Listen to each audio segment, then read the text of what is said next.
नमस्कार, मैं अंजना और आप देख रहे हैं न्यूज वन टुडे। आइए बढ़ते हैं आज की बड़ी खबर की ओर।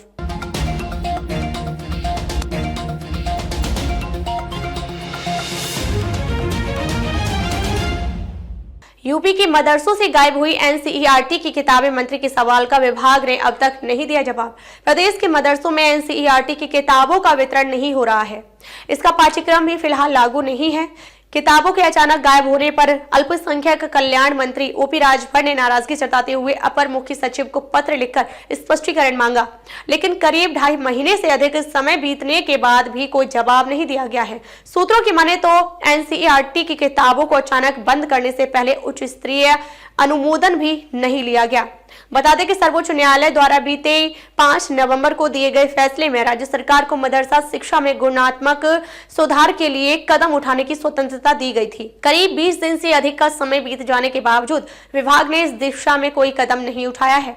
प्रदेश में वर्ष 2017 में भाजपा सरकार बनने के बाद गठित प्रगतिवादी मदरसा बोर्ड ने 15 मई 2018 को अपनी बैठक में मदरसों में एनसीईआरटी का पाठ्यक्रम लागू करने का आदेश दिया था, जिसका शासनादेश 30 मई 2018 को जारी हुआ था। मुख्यमंत्री योगी आदित्यनाथ ने भी सभी मान्यता प्राप्त और अनुदानित मदरसों में एनसीईआरटी पाठ्यक्रम लागू करने का आदेश दिया था। आदेश का पालन करते हुए अल्पसंख्यक कल्याण विभाग ने 3 साल तक तो किताबें वितरित की, लेकिन वर्ष 2023 में बिना उच्च स्तरीय अनुमोदन लिए इसे अचानक रोक दिया गया।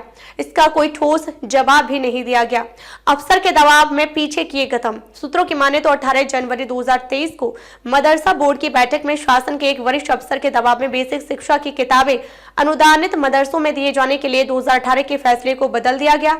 अल्पसंख्यक कल्याण विभाग की जिम्मेदारी संभालने के बाद मंत्री ओपी राजभर को इसकी जानकारी मिली तो उन्होंने मुख्यमंत्री के आदेश का पालन कराने के लिए 9 सितंबर 2024 को अपर मुख्य सचिव को पत्र लिखकर एनसीईआरटी पाठ्यक्रम को लागू न करने के बारे में रिपोर्ट तलब कर ली। मदरसा शिक्षा परिषद के अध्यक्ष डॉक्टर इफ्तिखार अहमद जावेद की अध्यक्षता में 18 जनवरी 2023 को आयोजित बैठक में बेसिक शिक्षा विभाग की तरह चरणबद्ध तरीके से एनसीईआरटी का पाठ्यक्रम लागू करने पर सहमति बनी थी।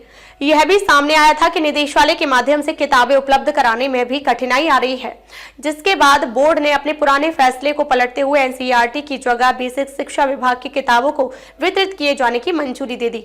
मुझे नहीं दिया गया कोई जवाब। सरकार की मंशा मदरसों में आधुनिक शिक्षा प्रदान करने की है। मेरे संज्ञान में आया था कि बिना मुख्यमंत्री की सहमति के मदरसों में एनसीईआरटी की किताबों का वितरण रोक दिया गया। मैंने अपर मुख्य सचिव को पत्र लिखकर 1 सप्ताह के भीतर रिपोर्ट मांगी थी। करीब 2.5 माह से अधिक समय बीत जाने के बाद भी कोई जवाब नहीं मिला है। अब तक के लिए बस इतना ही। फिर मिलते हैं कैसे ही बड़ी खबर के साथ। तब तक के नमस्कार और देखते रहिए न्यूज वन टुडे।